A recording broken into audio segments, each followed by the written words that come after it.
Bagi saudara-saudaraku yang beragama non-muslim, saya ucapkan selamat pagi dan salam sejahtera untuk kita semua. Bapak Ibu yang saya hormati, alhamdulillah pada hari ini anak-anak ibu, bapak sudah kami terima atas dasar amanah atau bapak ibu mempercayakan kepada kami SD 25 Sungai Raya untuk mengajar dan mendidik putra putri bapak ibu sekalian. Dalam proses pembelajaran, bapak ibu harus tahu bahwa jalur pendidikan yang ada di negara kita ini melalui 3 jalur. 3 jalur ini meliputi informal, non formal, dan formal. Yang dimaksud 3 jalur di sini adalah informal. Yang pertama, informal itu dalam rumah tangga kita masing-masing. Di rumah adalah kewajiban dari orang tua untuk membimbing putra putrinya. Nah, oleh sebab itu, Bapak Ibu sekalian, di dalam proses pembelajaran, kalau tidak ada bantuan dari ibu bapak orang tua dari anak tersebut, maka akan terjadi kebincangan. Sebab anak-anak kita itu lebih banyak di rumah kalau dibandingkan dengan di sekolahan. Di sekolahan hanya dari jam 7 sampai jam 12.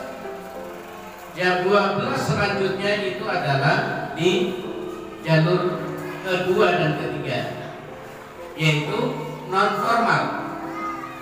Non formal itu adalah jalur pendidikan yang ada di lingkungan kita, di lingkungan rumah kita. Anak-anak bergaul dengan siapa kita juga tidak tahu kan, ya. Anak-anak bergaul dengan orang-orang mana, dengan apa saja, jenis apa, etnisnya apa, agamanya apa, kita kan tidak tahu. Nah, disitulah anak-anak bisa juga ambil pelajaran dari non formal itu pergaulannya sehari-hari. Nah, kemudian yang ketiga, jalur ketiga yaitu formal, yaitu di sekolahan. Nah, pada saat proses pendidikan itu, dengan hal ini ibu bapak mempercayakan kepada kami SD 25 untuk mengajarkan materi-materi yang perlu disampaikan oleh Dewan Guru kepada putra putri bapak ibu sekalian, baik agama maupun umum. Nah, oleh sebab itu 3 jalur ini harus kerjasama untuk membentuk putra putri kita menjadi generasi yang berpotensi, menjadi generasi yang betul-betul berkualitas, berakhlak mulia. Maka perlu adanya kerjasama 3 jalur pendidikan ini. Nah, Bapak Ibu sekalian, kalau Bapak Ibu sudah mempercayakan kepada kami Dewan Guru dan Kepala Sekolah dan Dewan Guru SD 25 Sungai Raya ini, ayo kita kerjasama melalui 3 jalur itu tadi. Formal di sekolahan, kami yang bertanggung jawab untuk mendidik dan mengajar putra putri ibu. Kemudian di non formal sebagai warga masyarakat, kita juga jangan sampai diam atau masa bodoh dengan anak-anak kita yang mungkin melakukan kesalahan yang Bapak Ibu ketahui saat itu terjadi. Kita tegur mereka, kita larang mereka untuk tidak melakukan kesalahan. Kemudian di rumah jangan sampai ibu bosan-bosan untuk mempertanyakan, misalnya tadi di sekolahan belajar apa? Kak, di sekolahan kamu berbuat baik apa? Nah, itu pertanyaan itu sangat penting bagi anak. Karena apa? Karena dia akan berpikir, nanti ditanya mama, ditanya ibu berbuat baik apa di sekolahan. Akhirnya karena dia tidak berbuat baik, akhirnya tidak bisa menjawab daripada pertanyaan itu. Nah, Kemudian ibu tanyakan lagi, tadi ada tugas apa, ada PR apa, itu perlu ditanyakan. Itu wujud dari kerjasama antara orang tua dengan dewan guru, sehingga anak itu tidak merasa dibiarkan, tidak merasa dihiraukan gitu. Sebab kalau anak tidak kita tanyakan, maka anak itu akan merasa bapak dan ibu tidak tanyakan, berarti tidak apa-apa kalau saya tidak mengerjakan soal. Nah begitu Pak ya Bu, kita tanyakan itu. Nah kemudian Bapak Ibu sekalian yang saya hormati, karena kita ini Bapak Ibu semuanya tentunya ada perbedaan agama. Ada yang agama Islam, ada yang agama Kristen, agama Hindu, Buddha, Konghucu, Protestan. Karena agama yang disahkan sekarang di Indonesia ada 6 agama, yaitu Islam, Kristen Katolik, Kristen Protestan, Hindu, Buddha, dan Konghucu. Lepas dari beragam agama, beragam etnis, bahkan kita ini ada yang suku Jawa, Madura, Sambas, Dayak, Cina, dan sebagainya itu. Nah itu perlu kita jaga. Kita jaga, jangan sampai terjadi menganaktirikan gitu ya. Ini mentang-mentang anak orang Islam diutamakan, ini mentang-mentang anak orang Kristen dibiarkan gitu aja. Nah di sekolah ini tidak akan terjadi seperti itu. Sama-sama berhak untuk menerima pelajaran dan pendidikan. Jangan sampai ada ibu bapak berpikiran yang beragama Kristen, cara payah, dianaktirikan katanya. Nah, tapi alhamdulillah selama ini di SD 25 ini tidak membeda-bedakan dia suku apa, tidak membeda-bedakan dia ini etnisnya apa, ini orang apa, agama apa, tidak. Sebagai guru agama tidak membeda-bedakan dia agama apa, dia suku apa. Nah oleh sebab itu ini penting Pak Bu ya. Karena apa? Kita harus saling menjaga kerukunan beragama. Kita menjaga kerukunan meskipun berbeda suku. Karena di dalam Indonesia kita ini kan Bhinneka Tunggal Ika, bermacam-macam suku tapi tetap satu Indonesia. Nah oleh sebab itu di SD 25 insya Allah tidak akan terjadi membeda-bedakan atau menganaktirikan gara-gara suku ini, gara-gara agama ini, gara-gara bahasanya beda. Yang 25 ini juga memfasilitasi bagi anak-anak yang punya minat dan bakat tari daerah masing-masing. Makanya setiap ada momen perpisahan ditampilkanlah ada tari Dayak, ada tari barongsai ditampilkan, ada tari Melayu, ada tari Jawa. Nah, apalagi sekarang di Kuburaya ini ada tari harmoni Kuburaya, itu mencakup dari masing-masing suku yang ada di wilayah Kuburaya ini. Nah, oleh sebab itu khususnya SDN 25 Sungai Raya, ayo kita jaga kerukunan kita. Jangan sampai terjadi apa yang dulu-dulu pernah terjadi. Kita jaga. Karena apa? Generasi kita ini yang akan meneruskan perjuangan bangsa kita agar supaya tetap rukun dan damai, tidak ada permasalahan antar ras, antar suku, antar etnis itu sendiri.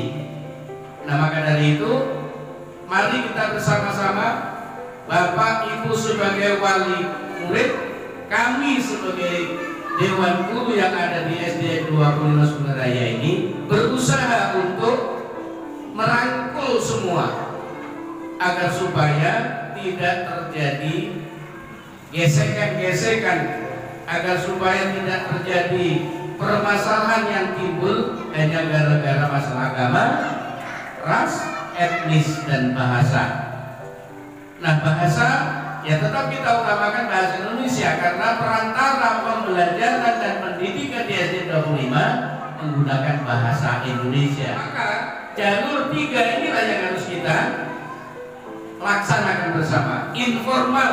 Nah, Bapak Ibu bimbing anaknya di rumah dengan bahasa Indonesia. Kemudian non formalnya ibu sebagai warga masyarakat, kalau seandainya ada anak-anak yang melakukan kesalahan ditegur, itu artinya kita ikut bersama, tapi cara menegurnya pun juga dengan cara yang baik, jangan sampai menyinggung perasaan, menyakitkan hati orang tuanya. Nah, jangan sampai saya mentang-mentang beragama Islam terus masa bodoh dengan agama lain. Nah, itu tidak akan terjadi. Karena di dalam Al-Quran sendiri, dalam agama saya sendiri mengajarkan bahwa inna khalaqnakum min dzakarin wa unsa, sesungguhnya Allah menciptakan kamu dari jenis laki-laki dan perempuan, wa ja'alnakum syu'uban wa qabaila, dan menjadikan berbangsa-bangsa dan bersuku-suku. Untuk apa Allah menciptakan itu? Lita'arafu, agar supaya saling mengenal. Oh, orang Cina itu kalau ngomongnya begini, orang Cina itu kalau sembahyangnya begini, kita paham jadinya, sehingga kita bisa menghormati. Oh, dia lagi sholat, oh dia lagi sembahyang, oh dia lagi puji-pujian dengan keyakinannya masing-masing. Nah, makanya lakum dinukum waliyadin. Ya udah, agamamu ya agamamu, kamu lakukan dengan baik. Tidak mungkin dalam satu agama itu mengajarkan yang rusak-rusak. Tidak ada. Nah, itu maka dari itu perlu saya sampaikan, ini penting Pak. Karena apa? Anak kita baru masuk ini harus kita tanamkan seperti itu melalui ibu bapak sebagai pelaksana jalur informal. Nah, jalur pendidikan formalnya itu adalah tanggung jawab kepala sekolah dan Bapak Ibu Dewan Guru, juga komite. Nah, komite ini sebenarnya pelaksana daripada non formal. Bapak Ibu yang saya hormati, utamanya apa yang saya sampaikan Ibu, tidak perlu saya sampaikan, karena kita ini banyak bermacam suku, banyak bermacam agama, banyak bermacam bahasa. Ayo kita jaga kerukunan kita agar supaya kita melaksanakan tugas kita masing-masing, yaitu Dewan Guru sebagai pelaksana pendidikan formal, Bapak Ibu sekalian sebagai pelaksana pendidikan informal dan non formal. Ayo kita jalankan bersama-sama. Nah, itu ya, itu yang perlu kita jaga. Nah, saya kira itu yang dapat saya sampaikan. Ayo kita jaga kerukunan kita bersama-sama. Kita ayo kerjasama melalui 3 jalur itu tadi, supaya anak-anak kita menjadi orang yang bisa diharapkan nantinya di kemudian hari menjadi anak yang cerdas, pintar, berwawasan luas, kemudian mau menghormati dan menghargai perbedaan, baik perbedaan sukunya, perbedaan agamanya, perbedaan rasnya, perbedaan bahasanya. Dia merasa nyaman saja di dalam hidup di dunia ini atau hidup bermasyarakat, baik di sekolah, di rumah atau di lingkungan yang lebih besar. Nah, karena harapan kita Indonesia ini jangan sampai terjadi seperti itu. Begitu Bapak Ibu sekalian yang saya hormati, hanya ini yang dapat saya bisa dipahami, dan saya akhiri. Wassalamualaikum warahmatullahi wabarakatuh. Selamat pagi menjelang siang. Bismillahirrahmanirrahim. Assalamualaikum warahmatullahi wabarakatuh. Waalaikumsalam warahmatullahi wabarakatuh. Alhamdulillah wa syukrulillah ala ni'amillah, wassalatu wassalamu ala rasulillah wa ala alihi wa ashabihi wa mawalah. Qala Allah ta'ala fil Qur'anil Karim, Bismillahirrahmanirrahim. Wa itta'adzana rabbukum la in syakartum la azidannakum wa la in kafartum inna 'adzabi lasyadid. Shadaqallahul azim. Amma ba'd. Yang saya hormati dan yang mudah-mudahan selalu dalam lindungan Allah Subhanahu wa taala, segenap pengurus dan anggota Majelis Taklim Radiyatul Mardiyah Gang Besar, Kecamatan Sungai Raya, Kabupaten Kuburaya, Kalimantan Barat.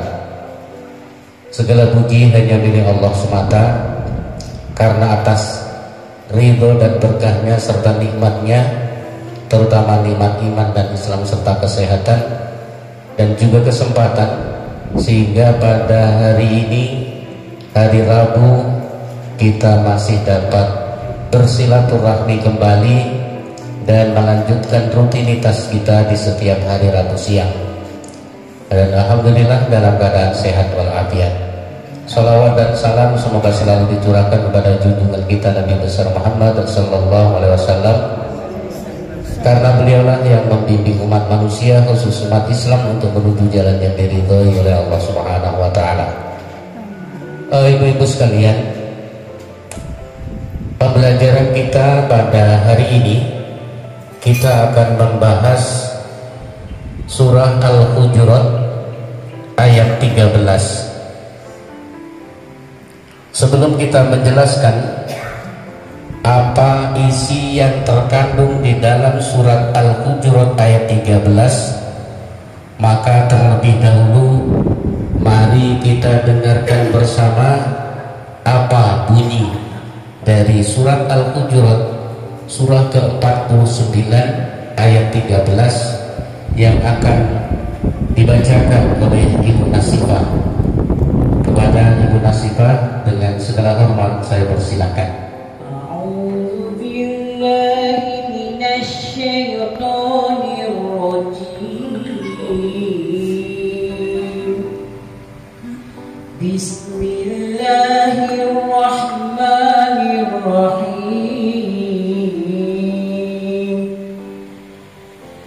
Ya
seorang laki-laki dan seorang perempuan.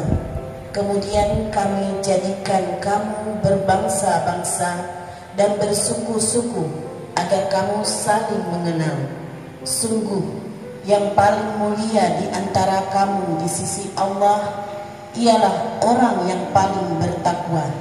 Sungguh Allah Maha mengetahui, Maha teliti. Sadaqallahul azim. Maha benar Allah dengan segala firman-Nya. Sadaqallahul azim. Alhamdulillah, telah kita dengarkan tadi bunyi surah Al-Hujurat surah ke-49 ayat 13 beserta terjemahannya. Ibu-ibu sekalian, kalau kita kaji surat Al-Hujurat ayat 13 ini berhubungan dengan apa yang sudah diprogramkan oleh Kementerian Agama melalui Badan Diklat Keagamaan Jakarta, yang mana Balai Diklat Jakarta mengadakan pelatihan PJJ, pelatihan jarak jauh secara online. Maka dalam kesempatan ini saya selaku pelaksana daripada ASN Kementerian Agama memberikan penjelasan kepada seluruh jamaah Majelis Taklim Radiyatul Mardiyah Gang Besar Desa Aranglipung, Kecamatan Sungai Raya, Kabupaten Kuburaya yang berada di Kalimantan Barat ini, bahwa Allah Subhanahu wa Ta'ala memberikan pencerahan, memberikan informasi, memberikan penjelasan bahwa ya ayyuhan nas, wahai manusia. Jadi di sini bukan hanya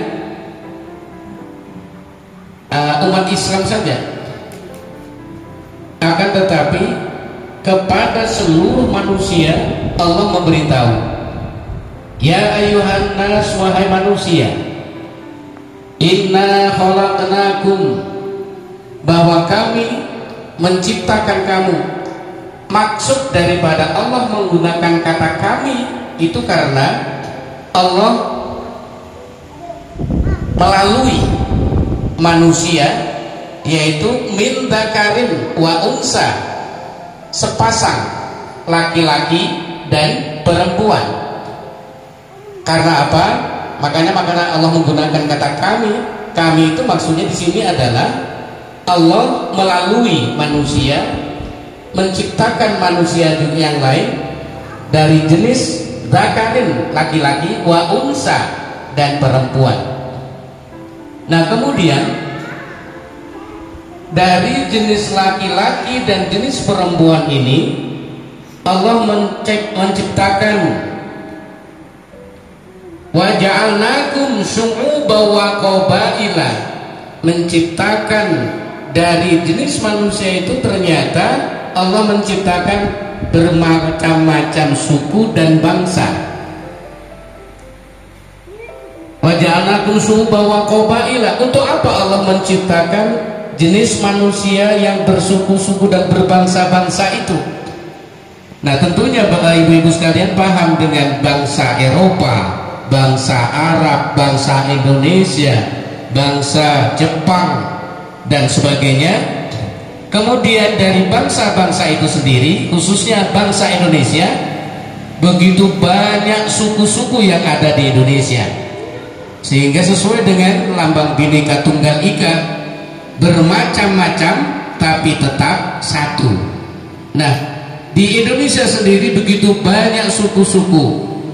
Nah, usah sekarang di Indonesia, di antara kita, di antara ibu-ibu ini ada suku Jawa, ada suku Sambas, suku Melayu, suku Bugis, suku-suku yang lain, bersuku-suku dan berbangsa-bangsa itu sesuai dengan firman Allah tadi, lita'arafu, agar supaya saling mengenal, saling memahami antara suku satu dengan suku yang lain, kebudayaan yang satu dengan kebudayaan yang lain. Maka kita akan menambah wawasan kita, menambah hasanah keilmuan kita, sehingga kita tidak saling mencemooh, kita saling menghargai meskipun berbeda suku. Karena apa? Inna akramakum indallahi atqakum. Karena di antara suku-suku dan bangsa-bangsa yang ada di dunia ini, ternyata yang paling mulia sesuai dengan firman Allah tadi adalah atqakum, yang paling bertakwa kepada Allah.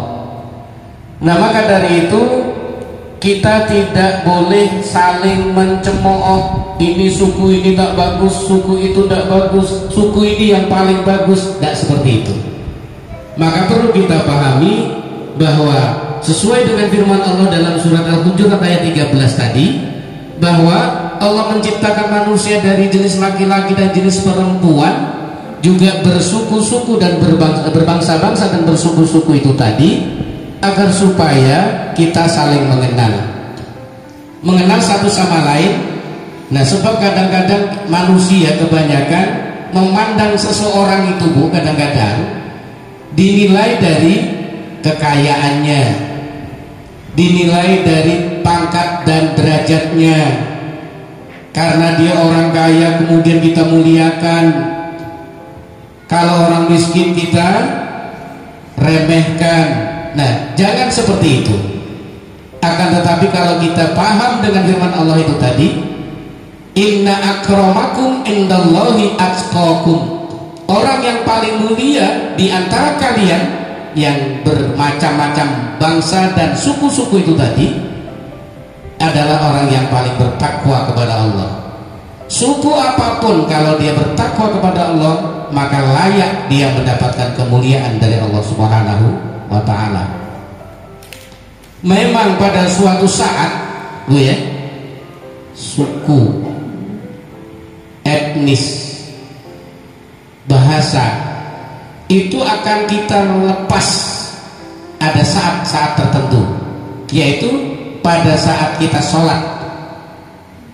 Pada saat kita sholat berjamaah, maka lepaskanlah suku itu, lepaskanlah bahasa itu, lepaskanlah adat istiadat kita, tapi kita menyatu dalam satu aturan, yaitu sholat berjamaah.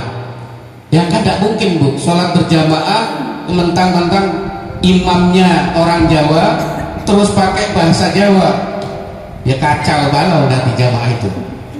Misalnya imam orang Jawa, Allahu gede misalnya. Nah, nanti mentang-mentang yang imamnya pakai orang Padang, bahasanya pakai bahasa daerah dia, Allah nang gadang, ya rusak jamaah itu. Nah, itu artinya kita tidak boleh suatu saat mengandalkan atau mengutamakan bahasa daerahnya sendiri. Ada saat-saat tertentu yang memang kita harus menyatu meskipun berbeda suku dan bahasanya. Nah ini kalau kena yang imamnya orang Madura, susah lagi nah kita pahamkan Allah Seraja. Orang Bugis Allah Melopo. Nah kalau udah begitu kan hancur semua, rusak dari jamaah itu, tidak menyatu artinya. Nah itu saat-saat tertentu meskipun berbeda suku dan bahasanya. Nah karena menyatu itulah karena berdasarkan apa? Ketakwaannya kepada Allah. Dia tidak bisa membedakan, oh ini orang Bugis bahasanya kalau jadi imam ya harus bahasa Bugis, bukan begitu. Nah maka dari itu dalam pembelajaran surah Al-Hujurat ayat 13 ini memberikan pendidikan kepada kita harus saling menghargai. Di dalam ayat yang lain Allah berfirman, la yaskhar qaumun min qaumin, janganlah kamu mengolok antara suku yang satu dengan suku yang lain. Itu di dalam Al-Quran surah Al-Hujurat juga, bahwa kita dilarang oleh Allah saling olok-mengolok antara yang satu dengan yang lain. Wala nisa'un min nisa'in, begitu juga perempuan yang satu jangan sampai mengolok kepada yang lain. Bisa jadi yang diolok itu lebih baik daripada yang mengolok. Nah ibu-ibu sekalian, di dalam kandungan surat Al-Hujurat ayat 13 ini menegaskan meskipun berbeda-beda agama, berbeda-beda suku atau agama, ya mungkin di antara tetangga kita ada yang beragama Kristen, tetangga kita ada yang teman-teman kita yang beragama Katolik, Hindu atau Buddha atau Konghucu, karena negara kita sekarang sudah mengesahkan 6 agama ditambah dengan Konghucu, sudah disahkan dan dilindungi oleh undang-undang, yaitu Islam, Protestan, Katolik, Hindu, Buddha dan Konghucu. Nah itu agama yang sudah disahkan oleh negara kita, dan tentunya sebagai warga negara yang baik yang mengikuti aturan, maka kita harus saling menghormati. Makanya pemerintah mencanangkan kalau hari raya Nyepi kita libur, itu dalam rangka menghargai mereka yang melaksanakan hari besarnya. Kemudian umat Islam melaksanakan hari raya Idul Fitri atau Idul Adha.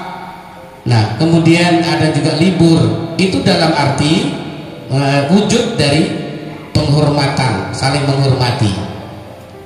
Nah, oleh sebab itu ibu-ibu tentunya juga mempunyai anak, mempunyai cucu, maka kita arahkan mereka jangan sampai dengan perbedaan suku, dengan perbedaan agama menjadi permasalahan atau menjadi problem di masyarakat atau di sekitar kita. Jangan sampai terjadi, sebab kalau sudah terjadi seperti itu, maka tidak akan pernah ada kedamaian di dalam masyarakat itu. Karena Allah juga sudah menjelaskan lakum dinukum waliyadin. Agamamu ya agamamu, laksanakanlah agamamu dengan baik. Agamaku ya agamaku, maka aku akan melakukan agamaku dengan baik dan benar. Insya Allah, kalau masing-masing pemeluk agama itu melaksanakan ajaran agamanya, maka tidak akan pernah terjadi gesekan-gesekan, tidak akan pernah ada terjadi permasalahan di dalam masyarakat itu. Kalau masyarakatnya saling menghargai, menghormati, menjalankan ajaran agamanya masing-masing dengan baik dan benar. Nah, tapi kalau masing-masing menganggap agamanya paling benar, kemudian dia terus mencemooh, mengolok, mengklaim agama yang lain tidak benar, itu juga tidak boleh, karena itu memancing masalah. Kalau memang orang Islam meyakini bahwa Islam yang paling benar, ya memang itulah keyakinannya yang harus diyakini, sebab itu akan dipertanggungjawabkan kelak di akhirat. Masing-masing akan mempertanggungjawabkan agama yang dipeluknya. Nah, karena untuk menjaga dan menghormati, menghargai agama lain, maka kita perlu menjaga itu, supaya kehidupan kita bermasyarakat akan tercipta damai dan sejahtera, tidak ada permasalahan. Nah, Kalimantan Barat kan sudah pernah terjadi itu. Untuk wilayah Kalimantan Barat kan sudah pernah terjadi problem yang luar biasa itu. Nah, itu jangan sampai terjadi kembali. Untuk kedepannya anak cucu kita bisa saling menghormati agama yang satu dengan agama yang lain, suku satu dengan suku yang lain, bahasa yang satu dengan bahasa yang lain, yang kita hargai. Karena memang itulah mereka, itu juga semuanya adalah kehendak Allah, memang diciptakan seperti itu. Kalau seandainya manusia boleh memilih gitu ya tentunya kita memilih yang baik-baik saja, yang kita sukai. Saya suka dengan suku Jawa misalnya, saya ikut suku Jawa aja ya Allah. Nah, enak kalau begitu. Atau suku yang lain begitu. Nah, tapi Allah yang menentukan. Nah, oleh sebab itu dalam kesempatan ini ibu-ibu sekalian, mari kita pahami surat Al-Hujurat ayat 13 tersebut. Sebab yang paling mulia di sisi Allah, harus kita ingat, adalah orang yang paling bertakwa, bukan sukunya. Ini orang Sarip, ini orang Bugis, ini orang Sunda, ini orang Melayu, tapi tidak diukur dari itunya. Sesuai dengan firman Allah tadi adalah atqakum, yang paling bertakwa kepada Allah. Nah, saya kira itu aja untuk hari ini. Mudah-mudahan bisa dipahami, dan mudah-mudahan di dalam surat Al-Hujurat ayat 13 ini kita dapat mempraktekannya, baik laki-laki maupun perempuan, meskipun juga berbeda suku dan agama dan bahasanya. Mari kita saling menghargai dan menghormati, jangan saling cemooh, saling menolong antara yang satu dengan yang lain. Dan Saya akhiri, wabillahi hidayah wa taufiq wal ridha wal inayah. Wassalamualaikum